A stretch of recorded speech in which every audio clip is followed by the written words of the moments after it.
This week in Agribusiness, serving America's most essential industry, with agriculture broadcaster Orion Samuelson and yours truly, Max Armstrong, and featuring agriculture meteorologist Greg Solier.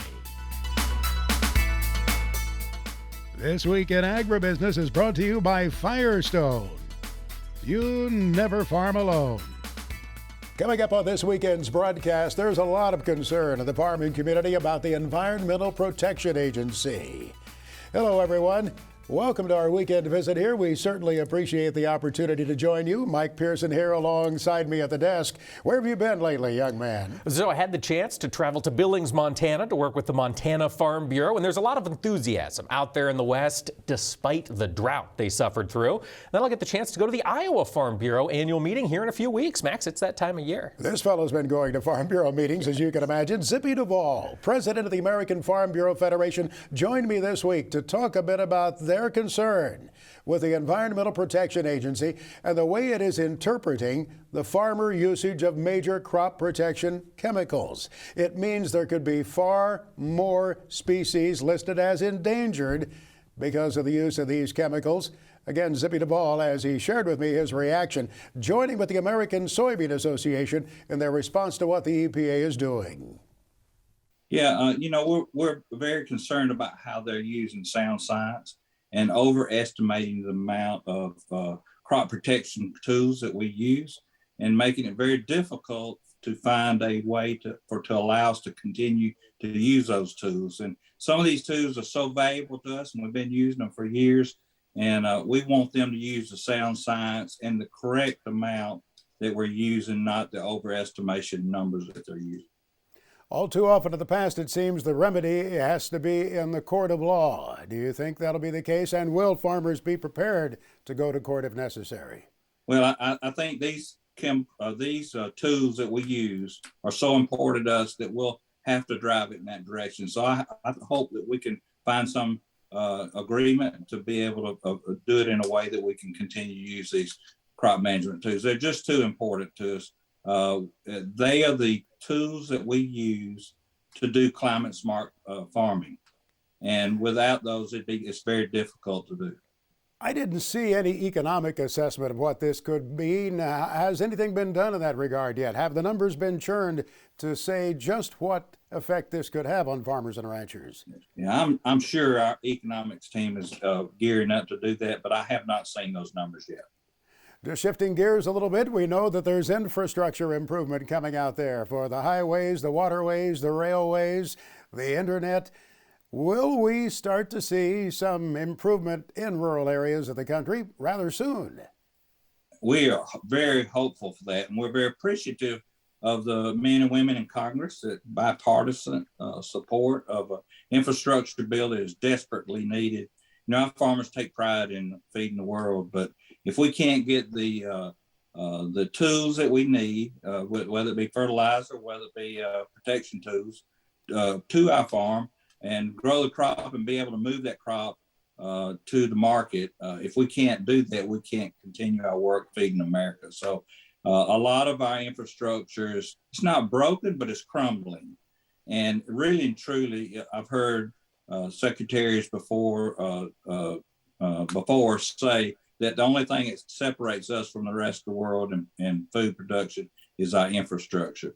People can buy it from us. It's reliable. It gets there on time, and it's good quality. And that infrastructure plays a major role. And broadband is another tool that we need across America so that we can continue to do climate smart practices.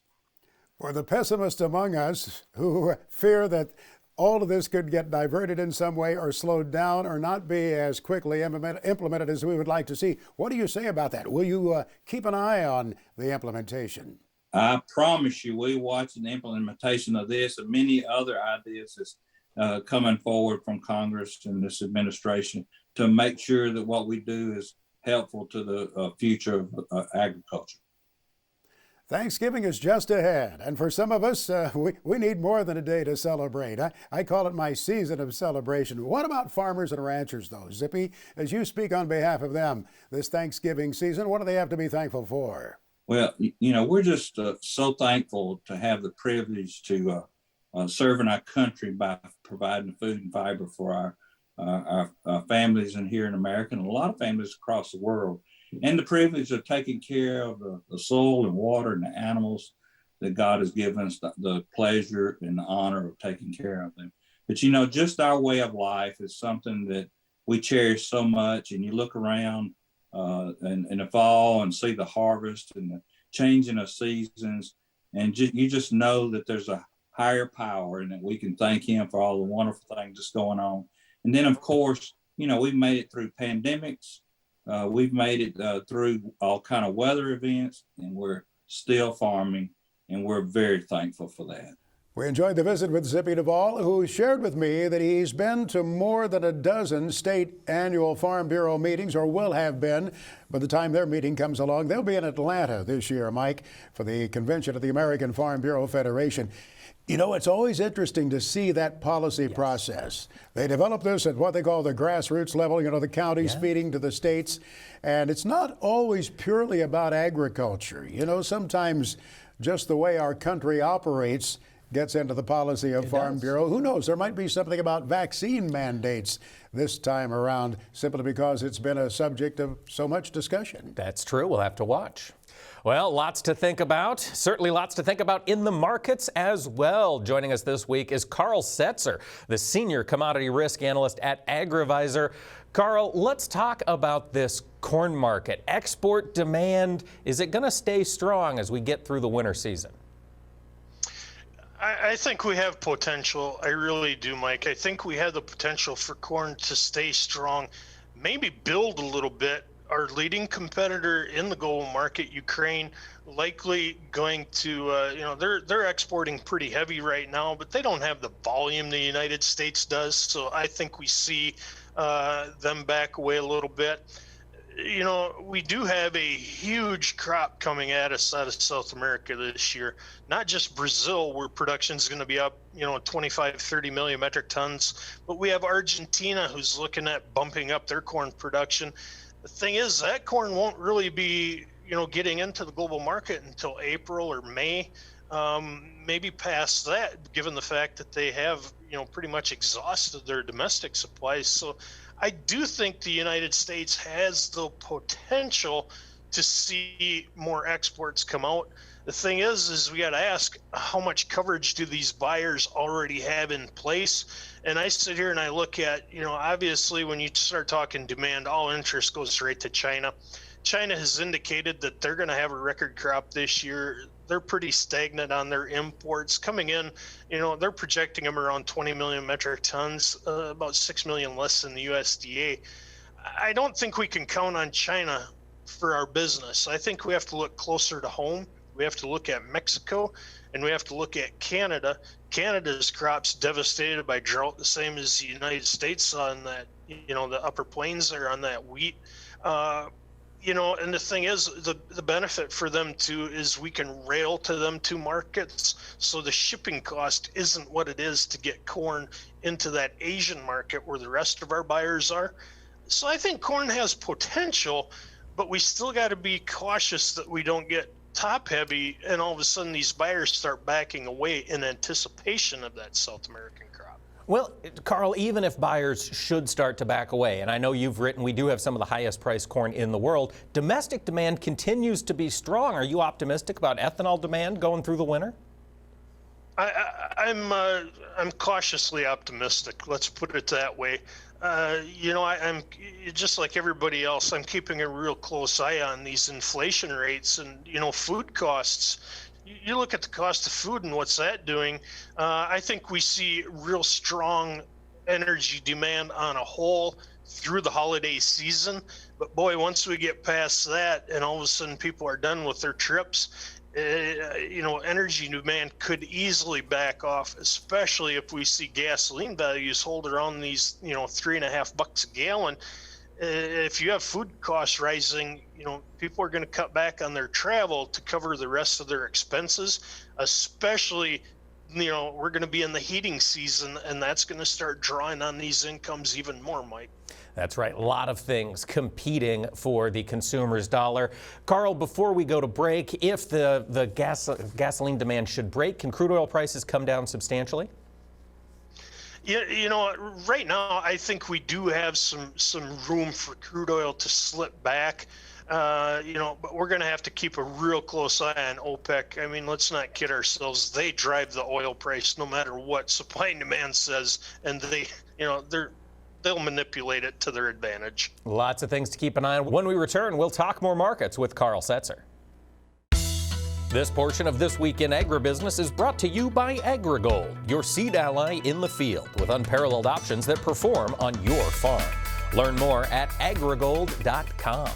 And we're back talking markets with Agrivisor's Carl Setzer. Carl, we had numbers come out of the NOPA. The crush report was released earlier for October. How did that shake up versus analyst expectations? It came out on the top side of the average estimate, and I'm going to call it 184 million bushels crushed for the month of October there. Up about 30 million bushels from what we had in September. That's not too big of a surprise given the slow end to the old crop marketing year and the scarcity of old crop soybeans. Once crushers start to get them soybeans, they push them plants pretty hard. And when you're looking at crush return of close to $1.85 to some places $2 on soybeans, you're going to see them crush plants run at 100% capacity and just keep them as chug full as they are. It's really been a benefit to our soybean basis across the market. These buyers standing there pushing for everything they can. One, little bit of concern that popped up in that report, and I think we have to keep an eye on this as, we get the census numbers later on. Our soybean oil stocks built, matter of fact, starting to get up to some of the highest multi-month levels we've seen on soy oil. We've heard a lot of talk about biorefiners wanting, all the soy oil they can get. And these numbers indicate that even if they are taking that, we're starting to get a build in stocks. We'll have to keep an eye on that as we move forward. Another thing is, even though we're crushing a bunch of soybeans, like I mentioned in the earlier segment, we're railing a lot of corn, soybeans, and wheat out of the United States right now, Mike. That's causing some logistics concerns with with cars, getting tanker cars in to get soy oil out, as well as to get our ethanol moved. That's starting to cause a bit of a backlog. We'll have to keep an eye on that over the next few months here and see if we can remedy that situation. More supply chain challenges. Seems like every industry is affected by them this year. Carl, you talked about South America here when we were discussing corn. On the soybean side of the ledger, how are their crops looking so far?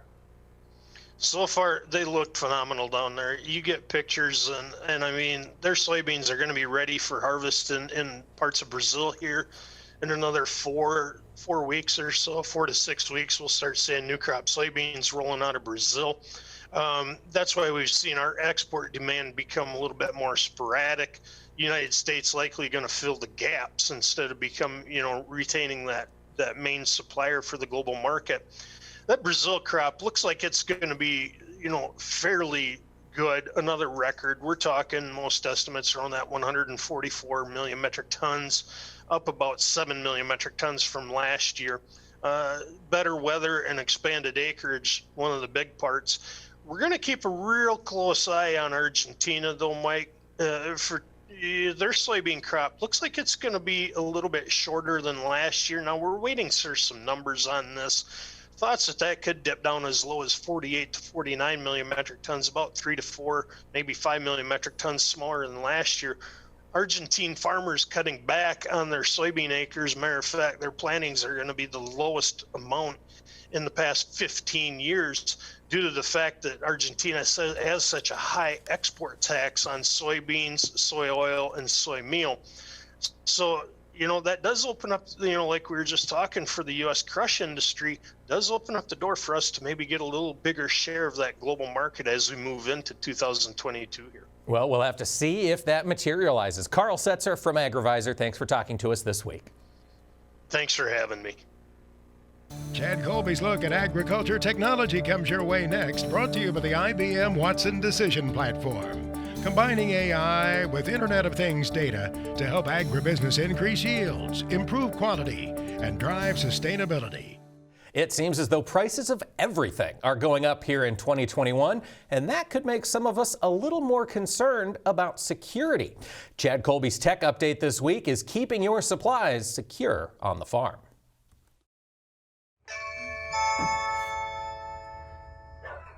A doorbell with an integrated camera is nothing new. You can see ours right there working perfectly. But if you've been to your local electronics shop lately, you can see that the frustrating part might be all the options. Now, they've got options to cover cameras anywhere. You can see the solar panel right here. That makes a camera fully remote. Now, of course, it's going to need wireless internet. But if you've had any chance to research this, there's just so many options depending on what your individual mission might be. Maybe you want to have some cameras around your grain leg or in your hog confinement. They've got cameras that are going to work in all those environments. They've got cameras with integrated light. They've got them with higher quality sensors on them. They've got different storage options. Maybe you want 24/7 live technology like a security system where it goes off, somebody's calling you. Maybe you want to protect any external doors and windows around your property. They've got all of these great features today. Things, honestly, they've had in the past, but the price point, well, it was pretty high. Maybe you got a big facility. They've got integrated packs like you see right here that basically can do anything. You can send that data to your smartphone again, record it locally. It's pretty cool. The one thing I did discover is Best Buy's got a really cool website to help you identify what system's going to work best for you. They all have their little nuances, and it depends on really what your individual mission might be. And I think that's most important. But the biggest thing with this technology I like over the last, say, 4 or 5 years is the price point. The price has dropped considerably. I know on the new one we just got, it was also super easy to set up. For This Week in Agribusiness, I'm Chad Colby. Thank you, Chad. Lots of good thoughts there with those security cameras. A little bit later in the program, we'll go to Minnesota for the next installment of our BASF Plan Smart, Grow Smart series.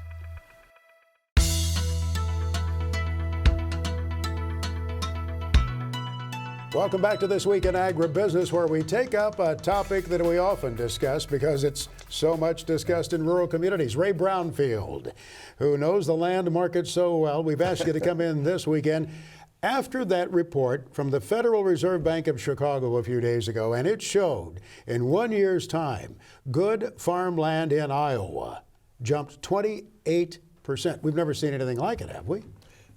We haven't, and they said good. That didn't say excellent.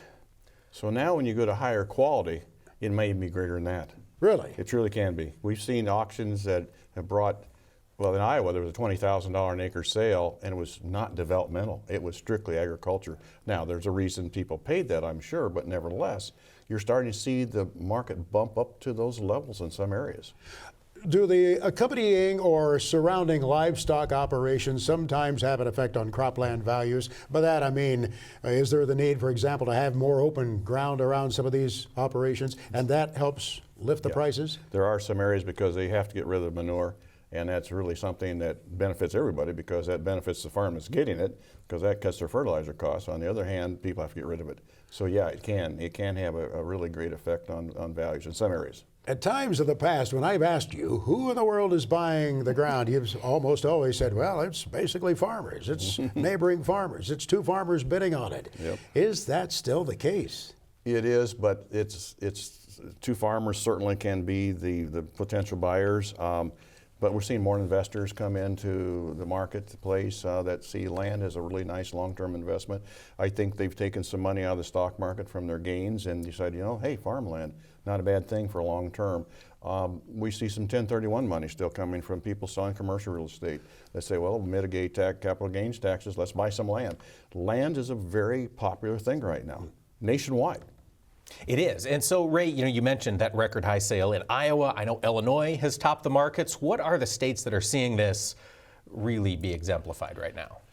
I talked to a lot of people, the Realtors Land Institute, which I belong to. I know all the brokers, a lot of brokers throughout the United States, and we talk about this. Almost every state, to some degree, is seeing an increase in values and demand. It could be Texas ranches, it can be recreational property in the mountain states, people are trying to get away. It can be Minnesota, certainly doing well, Wisconsin to some degree, the South, the Delta area, Florida. It just goes on and on. Not nearly maybe the levels we are here in the Midwest, but nevertheless they're having some pretty good gains. So Ray, when land prices move up by this much, obviously cash rents are moving right along with them. Investors want that return. What have you heard for next season's cash rents? Well, that's a good question because we're dealing with farm management our end as well, negotiating leases as we speak. And with the inflationary curve that's in here right now, it has people more concerned. If we'd talked about this 2 months ago, it would have been more optimistic, I suppose, the way to put it. But when you have anhydrous ammonia now going at $1,200 to $1,300 a ton from $500, that's a concern for a lot of people. On the other hand, they got great chances to forward contract their grain right now. $572 for January delivery in some cases on corn. That's not a bad for January of next year. Yeah. Not this year, next year. So you see all these moving parts, which creates uncertainty and a little bit of trepidation on what rents can be, but still I think they're going to go up to some degree, not sure how much. So Ray, we were talking on this show earlier this year about some of the concerns people had about changing tax laws looking to the future. Right. I know you work with a lot of folks who are looking to list farm ground as well. Is that still one of the considerations for these folks? It is. It's a major concern of many of the families who said, maybe now's the time. The market's good. We don't want to get caught with tax issues that can be, and there are actually some people worried about it be retroactive. Don't think that's going to be the case. But you don't think there'll be a look back? I don't know. I wish I could tell you I knew for sure. I have no clue what Washington, D.C. can or will not do. But it doesn't sound like it at this point in time. But people are saying, but we're getting close to the year end. So if you're going to sell a farm today and close by year end, you better get at it because the title companies are inundated with work to do right now to close by year end. So I'm going to caution people, get at it if you're going to do it and try to get on this side of the year. Ray, how much higher can prices run? I know you talk to growers all the time. Everybody's looking closely at their margin. You mentioned input prices are skyrocketing. Does the investor class take over as the farmland buyer in this next year, or do farmers remain competitive, do you think? Well, Bo, I think the farmers will remain competitive because there's just differences in all of us, any business we're in. And some of the farmers are extremely good at marketing grain. We're all good at producing. But the marketing side, to me, is going to be the big issue. Who can do really the superior job and eke out the margin return they need to satisfy the landowner, the client, the investor at the returns they want to get. We're going to see cash rents at $400 plus in some areas, downstate, I'm sure, and in Iowa probably as well in some other parts. It depends on the area, it depends on how the drainage is. There's so many factors in that rent, how it really needs to work. Everybody needs to make money. That's the end of the day. We all want to make some money if we possibly can. In the final seconds here, I have to ask you about that bubble. Is there a bubble? Is there a black swan out there somewhere that could just explode? And is it a risk that the farmer needs to keep in mind as he or she is planning their finances for the future? I think there's the bubble. I don't think the bubble's in the land market, but I think you're alluding to maybe the rent issue, and that's the biggest concern I have right now. Is there a bubble? I don't think there is, but I can tell you about it in another 3 months. Well, I'll check back with you in 90 days. We always appreciate your expertise, sir. Thank you so much for coming by to join us on a regular basis. Thank you, Butch. Ray Brownfield, Land Pro LLC is the name of the firm, joining us this weekend to talk about that topic that is always a topic, it seems, on the rural routes across the United States. What's land worth? There's more coming up here on this weekend's edition of This Week in Agribusiness. This Week in Agribusiness, serving America's most essential industry, is brought to you by Firestone. You never farm alone. Welcome back to This Week in Agribusiness. Max, you have the chance to travel around a lot of the country, getting to know growers, and I understand you had the chance to take a little trip to Minnesota recently. Yeah, we were there a few days ago, right at the tail end of the harvest. Just about everything had been put away in that particular region around Hanska. I bet not even Mike Pearson's been to Hanska, Minnesota. I don't think I have. Well, it's What'd you learn? A little south of New Ulm, a little bit west of Mankato. Good agriculture producing area, and a good farmer with whom we visited there, Terry Wellman, who took kind of a roundabout route to get back to that farming enterprise there where he grew up. He didn't go that path of the agriculture school.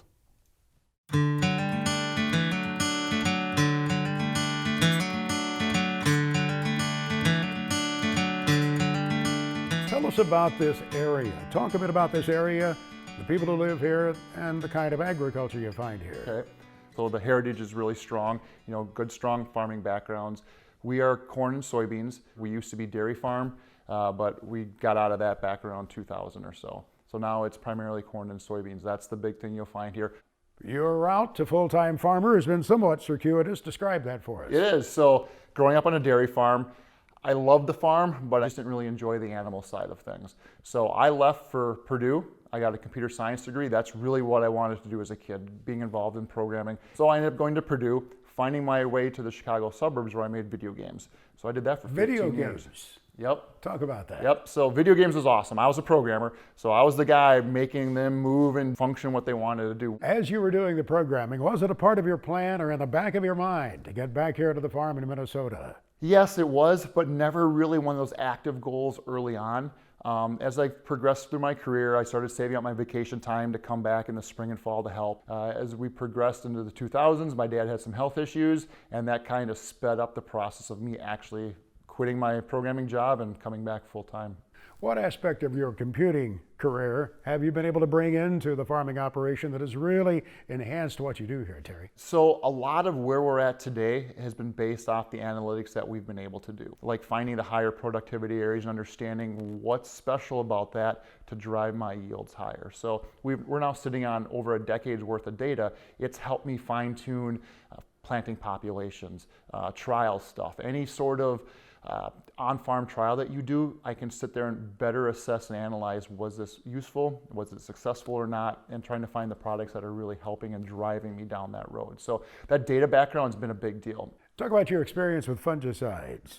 Yep. When did you start using them here, and what have you seen? Yeah, so BASF has been one of my primary companies I use for the fungicide products. Now they've got Revitec and Valtima out, both awesome products. The window of opportunity for being able to spray them earlier, get longer coverage that lasts longer into the year has been a big benefit. Yield, of course, is the ultimate goal, to get that yield out of the plants in the field. What have Revitec and Valtima done for you in that regard? Talk about the yield results. Yeah, so the yield has been increasing every year. Very weather-based, but a lot of our program is management of disease pressure year over year. Especially a year like this year was hot. I irrigated a lot on some of my acres, so I constantly had a lot of humidity there. We are seeing better yields using these products and a better, longer coverage window.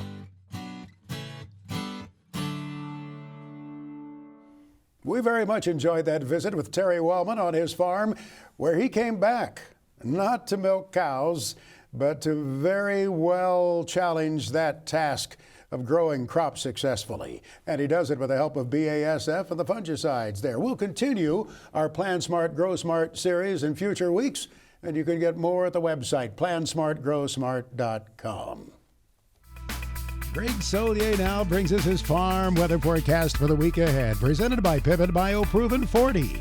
Predictable, productive, weatherproof. Turn to a better nitrogen. Turn to Pivot BioProven 40. Learn more at pivotbio.com. Well, some of the farmers I visited with have been happy to get some moisture in recent days. Rob communicated with me from near Mobridge a few days ago, and he said, we picked up 5 inches this fall. Yeah, and that's a good thing, but at the same time, 70-plus mile-an-hour winds whipping through there kind of puts you right back where you started, and that's been the story as these weather systems have climbed into the Pacific Northwest, hit the northern Rockies, and that downslope flow of 2 or 3 weather systems over the past week. 65, 75, close to 80-mile-an-hour winds. It's one of those years. Weather system offshore, and we've had significant moisture primarily western Washington State and Oregon. That's the next in a series, but paling in comparison to some of the stuff that came through last week. Here's a pretty good batch of cold air, nothing bitter or biting. Remember, it's November, should feel the same, and it's doing about the same here. System will be digging down through the central Rockies, heading into the plains towards the Thanksgiving holiday itself. Nothing major from a travel standpoint like we've seen the past couple of weeks, but there'll be a healthy dose of wind again, so moisture for the southern Canadian prairie, back into cooler, drier air for the Pacific Northwest. It's pretty typical stuff here for mid to late November in the northwestern sections of the country. Dry, high pressure, lots of cotton harvest moving along quite nicely at seasonal paces in the southwest, including California and Arizona. May see a little Santa Ana early in the week into southern sections of the state. Otherwise, warm, dry, high pressure, and the drought pattern continues on despite recent moisture central and southern plains. We do get a weak feature to drop into the Four Corners. Moisture-starved, gusty winds, cooler air into the valley locales. No significant moisture expected, none really expected in a La Nina winter weather pattern, mind you. There'll be perhaps a stray shower into the central and south end of the winter wheat belt, and temperatures pretty much comfortable for November. You know, I mentioned Mowbridge, and that part of the country where it was so dry, I think some farmers were still surprised at the yields they achieved, despite the lack of rain. But they want to see a recharge this winter of the soil moisture. That's right. Before we lock it up good and tight, you don't want to have to go through that whole snow melt thing and flooding thing. But in any event, La Nina years typically, with time, do generate the moisture we need. Do we get back to where it's normal and average into the northern plains? That's the $64,000 question. Next in a series of these troughs, these cold air fronts making their way through the Great Lakes region. A couple of snow showers and flurries, lake effect style, milder air across the plains. There may be some high wind issues again. Parts of Big Sky Country early in the week towards the Thanksgiving holiday. System sets up across the plains. A couple of spells of rain, so nothing major here from a travel standpoint, but it's moisture into the upper Midwest, northern plains, and still plenty of opportunity to hopefully put a wrap on harvest operations, fall cleanup into the eastern Corn Belt locales. Pretty delightful into the southern plains. Again, the asterisk is the ongoing dryness and drought, but we've seen some modest improvement in some areas of Kansas and Oklahoma the past couple of weeks, but no moisture early to middle parts of the week. And what does pop up late in the week, Max, is a couple of scattered showers and thunderstorms. Texas, Gulf Coast, pretty comfortable weather patterns. Still some strong wind issues from the central plains on northward. In the eastern third of the country, will it be reasonably warm through Thanksgiving week? Yeah, nothing major. A little nip in the air, get you holiday in the holiday frame of mind. Couple of cold fronts through the northeast of New England. Couple of rain snow showers off the Great Lakes region. Here's a nice snappy warm front heading into the western Corn Belt, and things do dry and firm where you need them to, both west to east and across the Corn Belt. Towards Thanksgiving and into Friday of the weekend, they'll get low pressure to come up through the plains. Fair covering of light rain and snow, nothing major across the Midwest. Colder, frost freeze, and a pretty substantial one over the southeastern parts of the country here early to middle parts of the week. Pretty quiet weather pattern across the Carolinas coming off recent wet weather issues. Back into scattered showers and thunderstorms, Delta region westward late in the week. Greg Solier is back with his extended farm weather forecast for the country, presented by Pivot BioProven 40. Predictable, productive, weatherproof. Turn to a better nitrogen. Turn to Pivot BioProven 40. Learn more at pivotbio.com. Well, we got to look at that forecast now for Thanksgiving week. Think back over the years, all of the travel problems that we've had during the week of Thanksgiving. You're not going to bring any of that our way. Nah, maybe just a hint of the white stuff in the air. I mean, there'll be enough problem in the airports the way it is. Yeah, right, with the ongoing issues in the world these days, but manageable, doable, nothing major in the maps and charts as the week wears on. Yeah, maybe the rains begin to pick up over this part of the country here. Fairly light across the Midwest, the heartland, no major systems in sight. And by the way, you know, any moisture we do pick up certainly helps the drought areas. And it will be focused again, Northern California, Pacific Northwest for this week. And as the week wears on into the northeast of New England, most of that will be downwind of the Great Lakes, lake effect style. So Max, manageable, doable, and travelable across the country. All right. What about the week of November 29th now? How warm will it be then? Now we've got another warm ridge, this time across the western sections of the country here. This onshore flow coming down the Rockies. We get that compressional warming, and boy, things will take off temperature-wise, especially along the divide and into the southwest. For now, eastern part of the country, a little below average, nothing bitter, nothing biting, and look at the moisture seen here.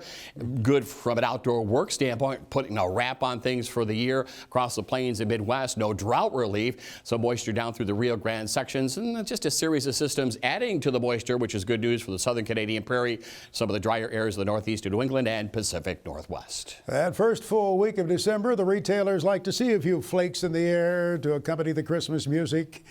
coming out of the ceiling. What will it be like that week of December 6th? I believe maybe not necessarily feeling like the holiday season, unfortunately, with a pretty good swath of some warmth across the middle part of the country this time of the year. You get into December, could be 40s, 50s, 60s as far north as maybe the I-80 corridor. The cold air retreats out of the northeast to New England, little sliver it across the west coast.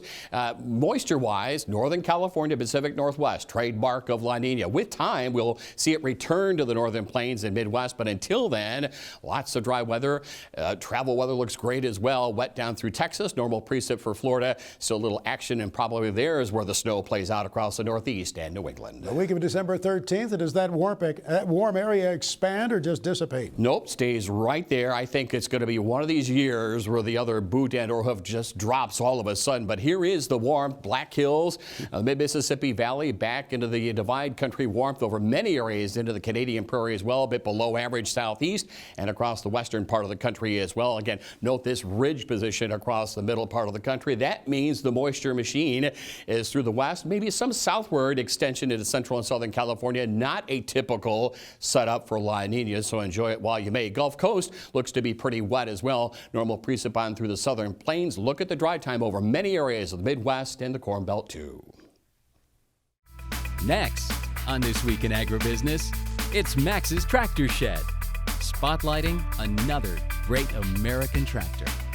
Well, with the fall harvest in the home stretch here, as the bin doors are being closed, it's time to put away the auger tractors back into the shed. But before we do, we give you one more look at 3 of them. In Max's Tractor Shed, brought to you by Store Lock Tool Cabinets. I was around a bunch of those cabinets the other day. You need to be around them to fully appreciate them, how solid they are, how beautiful they are, the kind of contribution they can make in your shop. Go to storelock.com for more. Well, with very little crop left out there in the field, the auger tractors can be put back in the shed, tucked away back in there until their next use. But those doggone open platform tractors have served the need very well, hooked up to the PTO. Here's an example out of North Dakota here this week. This is Olin Alfog's tractor. He entrusted the task of auger duty to this 60-year-old John Deere 3010 diesel there near McVille, North Dakota.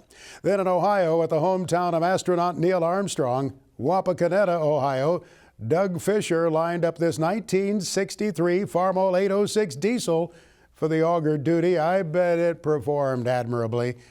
And in western Michigan, at Holland, well, it wasn't really auger duty, a little old-school elevator action there to store the ear corn. Trevor Vanderswag and his Farmall C.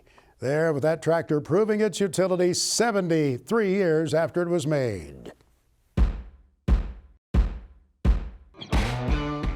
Next, check out BigIron.com's Kenneth Boswell Retirement Equipment located by Shickley, Nebraska. They've got a New Holland CR 9060 combine. They've got a J&M 750 18 grain cart with a scale. Check out their international COF 9670 quad axle grain truck that will sell on their retirement sale. We'll also be conducting the Donald D. Strube Estate Sale by Plattsmouth, Nebraska. They've got 8 John Deere collector tractors, plus 2012 John Deere 3038E compact utility tractor with a loader. It's only got 211 hours. The Bill R. Bigby Estate by Broken Bow, Nebraska features a Case IH MX215 mechanical front tractor. They have a John Deere 5830 self-propelled forage harvester. They also have a Case TR320 compact track loader that only has 695 hours.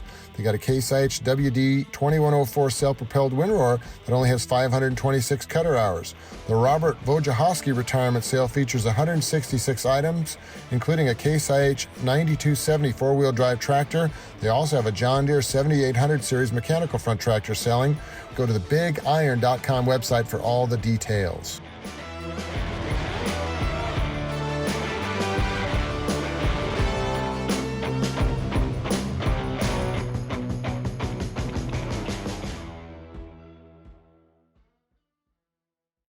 The FFA Chapter Tribute is sponsored by Nationwide, the #1 farm insurer in the country. To register your FFA chapter, go to nationwidesupportsffa.com.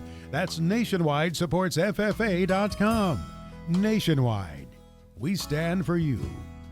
This Week in Agribusiness is proud to continue our salute to the FFA, and now we're getting to know the national FFA officers. Joining us this week is Jackson Sylvester, the new FFA secretary for the national officer team. Jackson, tell us, what are the duties of the secretary? Well, my sole purpose as the secretary is to really stand beside the team, as well as, of course, our president, and doing a really effective job of taking notes, understanding exactly what's going on within the meetings, but also compiling all that information into a document that can be sent out nationally to anybody, so that way they can fully understand exactly what we're doing from a national FFA perspective. But beyond that, it's really just serving alongside the team, traveling throughout the year, serving just as if all the other national officers are doing, and going into schools, chapters, meeting with industry leaders and things of that nature is what really I will be doing for the year to come.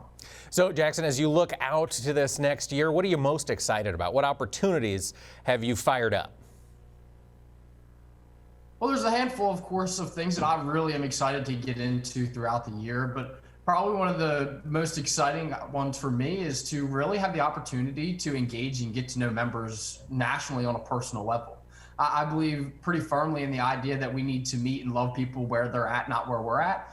So having the opportunity to travel across the country and love and appreciate those members exactly where they're at and for their strengths and attributes and what they're working towards is something that is really, really exciting to me. Beyond the member sides of things, I'm really excited to get into industry stuff, go and visit, corporate John Deere and Lincoln Electric and individuals like that, and really have the opportunity to explain to them why their support means so much to our organization. There's so much to FFA. And Jackson, you're going to stay in the industry as you get older. We wish you the best of luck, and we're proud to continue our salute to the FFA. Now, Samuelson Says. Insight and commentary from Orion Samuelson. Hopefully the combines have been parked in the shed and you're making plans for the next crop year. But I have to tell you, there are some ominous signs in the cost of outputs for the next crop year because of problems around the world. Let me quote a recent article from my news service on Reuters, and it said, according to the head of fertilizer in Europe, European fertilizer producers have cut ammonia output by a quarter amid concerns that natural gas prices will remain high until mid-2022. Plants that have remained operational despite higher production costs have cut production by 7.2 million tons. This is in addition to 3.2 million tons of output lost after some plants shut down amid soaring energy costs, and fertilizer producers are holding back from ramping up production because of fluctuating gas prices. Some farmers in Europe may miss out on supplies for use in spring of 2022. And if they miss out, they'll be getting in touch with other parts of the world for fertilizer that they'll need for the new crop year. So I guess the best advice as we wrap up this year is order early and be ready for some disappointments. Be safe, be well. My thoughts on Samuelson Says.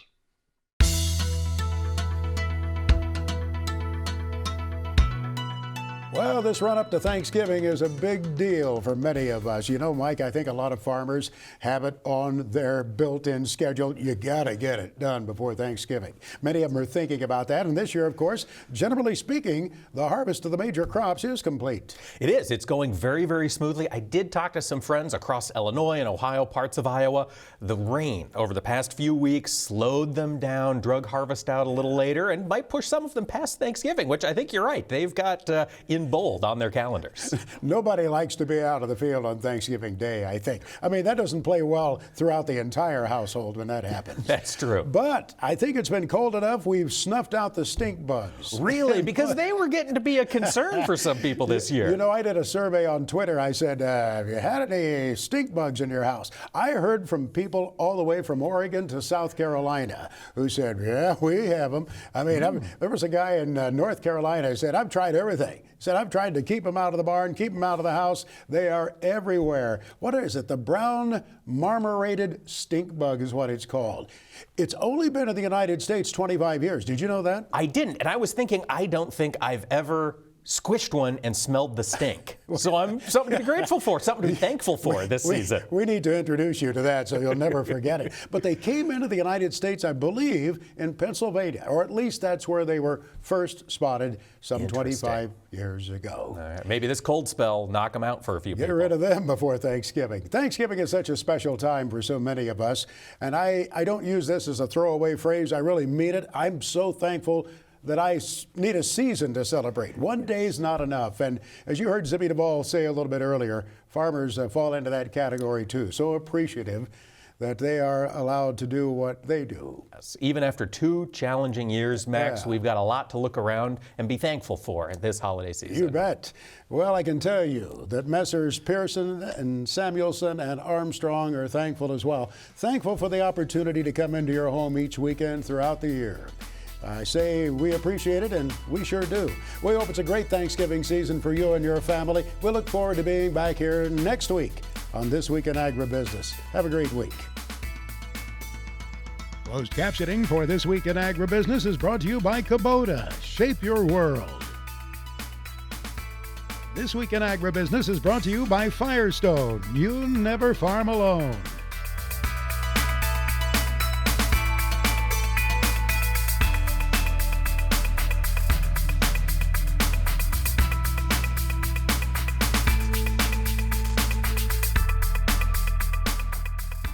This Week in Agribusiness is produced by Omax Communications in association with 22 Creative Group. We invite you to visit us online at agbizweek.com.